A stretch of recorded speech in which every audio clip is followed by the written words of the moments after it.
సంపత్ గారు హాయ్ అండి. This is Rani. So first of all ఓం నమ శివాయ అండ్ హర హర మహాదేవాకి. సో ఇంత మీనింగ్ ఉందా అనేది నాన్ రిలీజియస్ పీపుల్ కూడా సినిమా చూసి చాలా అప్రిషియేట్ చేస్తున్నారు. సో చాలా థ్యాంక్స్ అండి ఒక సనాతన ధర్మాన్ని ఇంత చక్కగా చూపించినందుకు. అండ్ మీరు నాకు థ్యాంక్స్ చెప్పారు, నేను నా వైఫ్కి చెప్పాలి. 4-5 ఏళ్ళ నుంచి రుద్ది రుద్ది రుద్ది నన్ను ఇటు మార్చేసింది.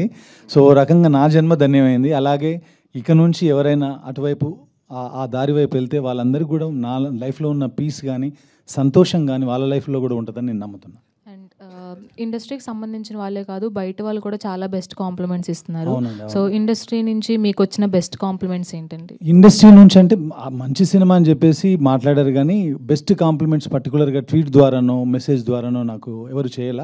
Maybe it is too early కదా, ఇంకా 3 రోజులే. వాళ్ళు కూడా కొన్ని రివ్యూస్ కొన్ని మాటలు విని చూసుండకపోవచ్చు, రాబోయే రోజుల్లో చూడొచ్చు. చూసిన తర్వాత డెఫినెట్గా అప్రిషియేట్ చేయాలి. ఇండస్ట్రీలో కల్చర్ ఉందిలేండి, ఎలా బాగున్నది. ఈ రోజు కాకపోతే రేపు, రేపు కాకపోతే ఎల్లుండి మళ్ళీ అది రీచ్ అవుద్ది. అండ్ ఓదెల రైల్వే స్టేషన్ తర్వాత ఓదెల 2 మీద ఎక్స్పెక్టేషన్స్ పెరిగినాయి. ఒక పోస్టర్తో ఎక్స్పెక్టేషన్స్ని పెంచేశారు.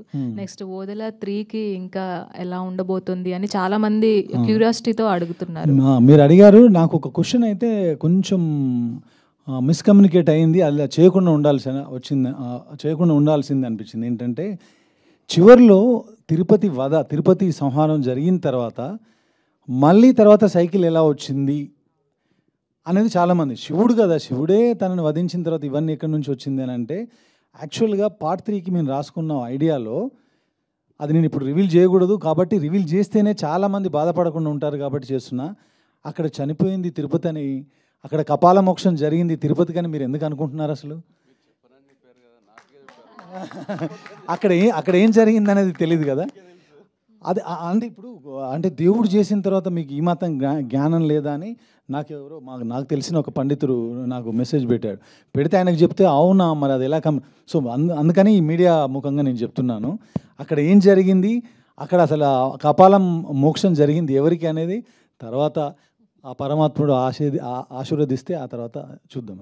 కంగ్రాచులేషన్స్. Thank you. వశిష్ఠ గారు, సో మీ వాయిస్కి హ్యూజ్ ఫ్యాన్ బేస్ ఉంటుందండి. అండ్ చాలా భయపెట్టేశారు సినిమాలో, థియేటర్స్లో. అండ్ మీ నుంచి అంటే మీ క్యారెక్టర్ని ఎంజాయ్ చేయాలి అంటే ఖచ్చితంగా అందరూ చెప్తున్నట్టు థియేటర్కి వెళ్ళి ఎక్స్పీరియన్స్ చేయాలి. సో మీ ఎక్స్పీరియన్స్ అండి, ఈ సక్సెస్ని ఎలా ఎంజాయ్ చేస్తారు?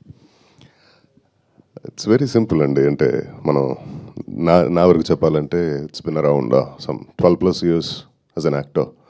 ఎన్ని సంవత్సరాలుగా ఒక దాదాపు 30+ సినిమాస్ రిలీజ్డ్. ఇదే మొదటిసారి తెలుగులో థియేటర్లో కూర్చొని ఆడియన్స్తో పాటు సినిమా చూడటం జరిగింది. ఇది కొత్త అనుభవం నాకు. అదర్వైజ్ ఎప్పుడు మనం చేసిన సినిమా జనాలకి రీచ్ అవ్వాలి. రీచ్ అయినప్పుడు వాళ్ళు ఇచ్చే ఒక్కొక్క అప్రిసియేషన్ మాటలు, వాళ్ళు చెప్పే ఒక్కొక్క మాటలే మనకి బూస్ట్ అండి. We grow with it.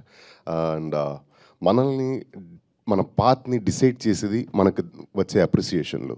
ఎందుకంటే ఏదో సోసోగా ఉన్నప్పుడు చాలా తెగ పొగడేశారనుకోండి, మనకే డౌట్ వస్తుంది, ఇదేదో రాయ్ బాబు ఇది. మీరు సంధ్యాకి వెళ్ళినప్పుడు, సుదర్శన్కి వెళ్ళినప్పుడు మీరు థియేటర్లో సినిమా చూసి బయటకు వచ్చేసారు.